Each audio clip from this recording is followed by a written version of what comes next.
And CTV's Kamil Karamali has been tracking this for us. Good morning, Kamil. Talk to us about the moment when Kamala Harris accepted the nomination for Democratic presidential as a candidate. Yeah. Tell us about the energy in the room last night. Yeah, I mean, it was definitely rousing. It was electric in many ways. You know, people there, including governors, delegates, described it more as a rock concert than a, political convention because just of the volume and the cheers. And this really, showed that Kamala Harris has arrived.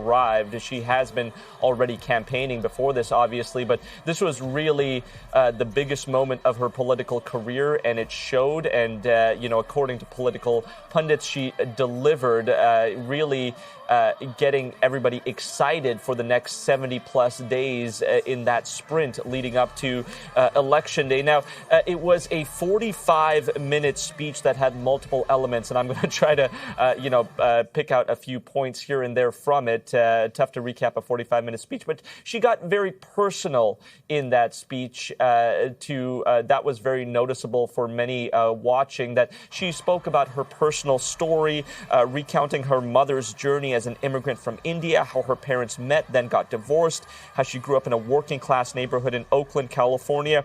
She also talked about her career prior to politics, why she chose to become a lawyer to defend people, also saying that she still has one client to this day, which is the people. She spoke of a vision for the future, but critics have said that she didn't get very specific, speaking more in broad, general terms when it came to that vision for the future, talking about lowering the cost of everyday needs, including healthcare, housing, groceries. She brought up abortion rights, which has been a sticking point for the Democrats, especially with the controversial decision, that took place regarding. And she also went back to the topic brought up earlier in the convention, speaking of bringing up freedom in the middle class.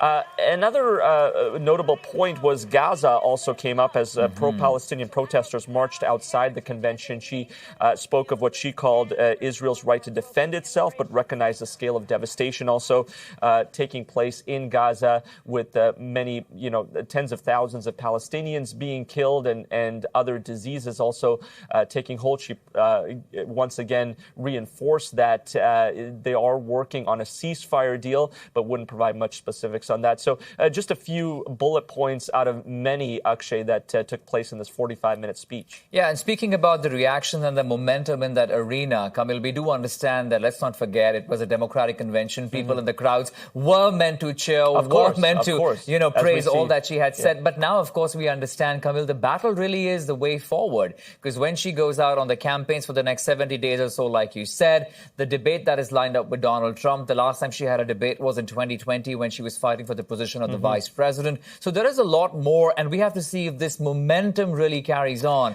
with Kamala Harris and the Democrats. Yeah, no surprise here, Akshay. As you mentioned, this is a big rallying point for the Democrats, rightfully so. And usually, as political analysts have pointed out, the party or the candidate usually sees a bump during and after their convention. And so no surprise here that most polls have Kamala Harris a bit ahead by a few points or so, depending on which polling you look at, ahead of Donald Trump. But you're right. The next 70-plus days might be a bit more neck and neck, or is at least predicted to be more neck and neck leading up to the 75-day sprint up to the election.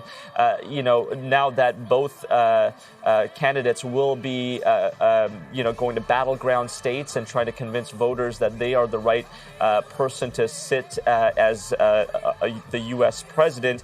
When it came to Trump, Harris offered a return to pre-Trump normalcy, as she called it, saying that we are not going back. She called him an unserious man, and although many speakers this week took shots at Trump, hers were pretty par for the course. Meanwhile, Trump was on social media watching and, on social media had an avalanche of replies, including calling into Fox News and saying and asking why she hasn't done the things she was claiming in her speech she would do as president while she was vice president, reminding people that, look, she was in power over the last few years. So why hasn't she gone through with some of the promises she said she would do as president? Kamil, thank you for breaking it all down. You're welcome. That's CTV's Kamil Karamali.